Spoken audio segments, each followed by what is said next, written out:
Is all happening here in Seattle. The final placings of the group stage being decided. We'll see these two teams go head to head. Jarek's gonna be on down bottom, gets spotted, won't plant his ward as he will instead realize he's got to. Oh, this is annoying. He has boots.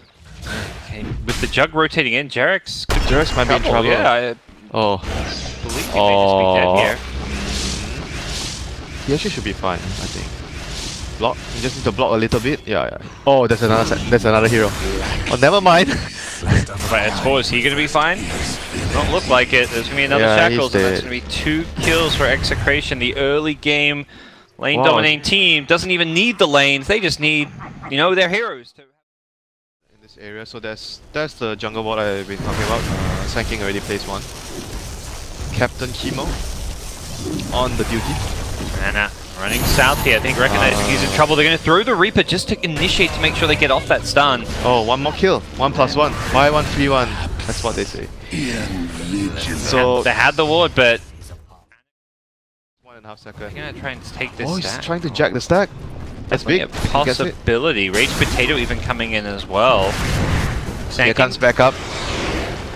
DP's coming. Oh, this is bad. Rage Potato, you may have gone in too deep here. And it's got 1 charges. We'll pop it with the Ghost Shroud, I imagine, but no, we'll get a chance to. I mean, this is what I'm saying. The safe lane hero has to be the guy to come and defend the stacks because eventually they're gonna contest the stacks of the Alch.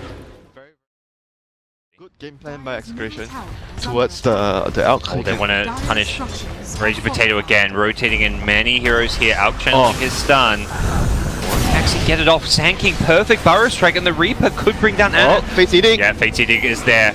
No Reaper available as well. Still on cooldown. Rage Potato had 15 seconds to wait for that, and Anna gets credit for the last hit. I still think the Sanking made. Oh, he's gonna go on Jarek's stun.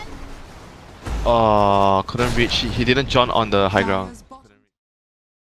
That stops with Haste Runes. This is gonna be big. Yes, for Haste Rune. Gonna find Rage Potato here. Has a Sanking backing him up. Sanking gonna channel an epicenter here. Blinks, Burrow Strikes in to follow it up, but this is not looking good. Oh, he manages to keep him alive. No tail, surviving through it all. Now gets the false promise as well. Fly, being a bro to his buddy and teammate No Tail, helps get 2 kills at bottom, and that's exactly what you were talking about. S4 does go down to the tower hit in the end. No Tail needs to be careful here as well. The orb going to get him very, very low. He needs his Spirit Siphon to heal him up. The Exorcism can't get a Fate's Eating. Wasn't there as well in time. Counter push coming down the mid lane from EXECRATION with Serpent Wards up very likely. We'll see EXECRATION take this one. They are going to look to channel up a stun. Anna's just going to be delaying this, I imagine. Has an Oracle to back him up, so he shouldn't be in too much Radiant's trouble. Online, they're trying to defend. No Tail walking into a lot of heroes here. Silence gets thrown out. No Tail wants to lead this fight. Does not have mana for an Exorcism unless he pops the Sword and gets backed up by the Oracle. There's the Epis, and they bring down Anna's Alchemist.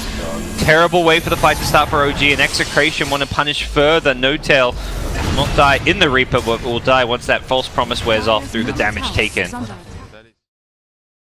Needs to make sure he is not the one getting caught out. There was a smoke coming his way. They were in hot pursuit. He's going to run to Observe Ward as well. James could I think he's actually hit this one. With the Blink Sanking, he should be.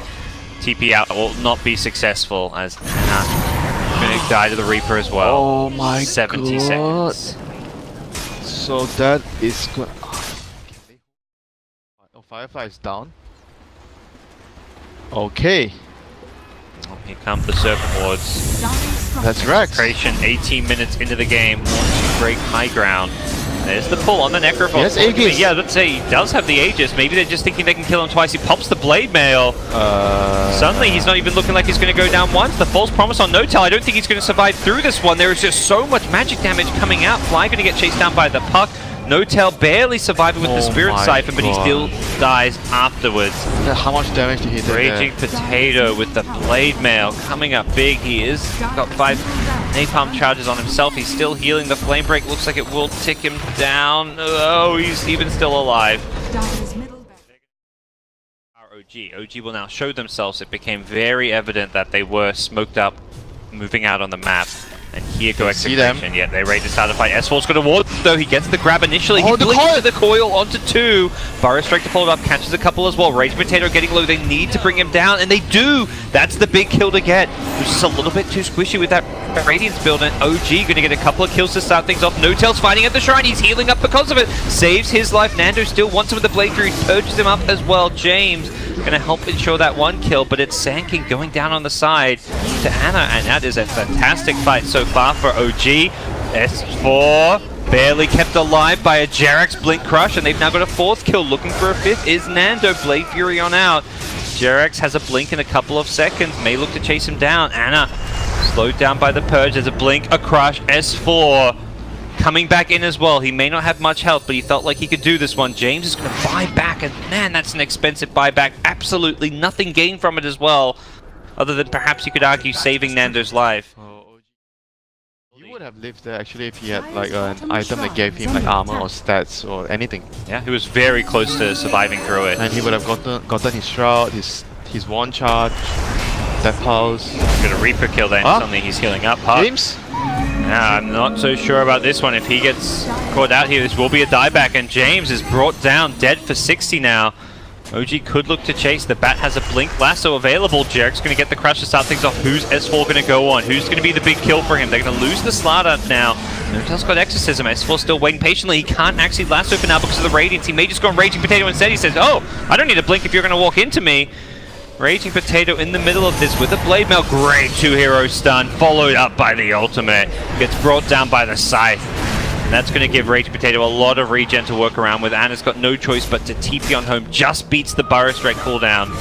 As this time around, Execration have a little bit of a better fight. S4 got caught by Chemo here. He's going to push Chemo around a little bit. Gets caught by another Burrow Strike, and his Firefly is actually worn off. S4's got no choice but to really try and fight his way out of this one. Arcane Ruin, man. Oh, Jerax. I don't know about this one with Ana's backup. He will actually get the kill, and Jerax, okay. His aggression pays off for now. Jug is looking for a Purge to slow him down for some chase, but... In the heal, yeah, you're right. It's not like that was a shrine that they couldn't deal with and it was just going to be there regardless. They could have actually killed the shrine and not taken such a risky, dangerous fight They're moving up. The stun. Serp Mords do go down. They're actually going to maybe go on Ana here. He does get caught by the Oracle, the False Promise, and the Purifying Flames and all that Oracle nonsense, keeping him alive as he will end up dying post-False Promise. The damage was just enough, and that's a big kill to get. OG do not want to buy back the Alchemist, but they may have to. They just don't have the damage to deal with this Juggernaut. Oh, my bad. They have to get out. Slaughter going to cancel it. Yep, you mentioned they need a run. It is going to be the Serpent Mords being taken out. They catch the Puck with the Crush. Helped up by Chemo with the Burrow Strike, and Puck looking to escape. Going to be chased down. The question is, can he get out of this one? Looks like he's not going to be able to, and they want more. Blink, Crush. They catch Chemo. They get the amp up, and with that haze, he will be spotted. Don't let those Ancients get the last hit. Say OG.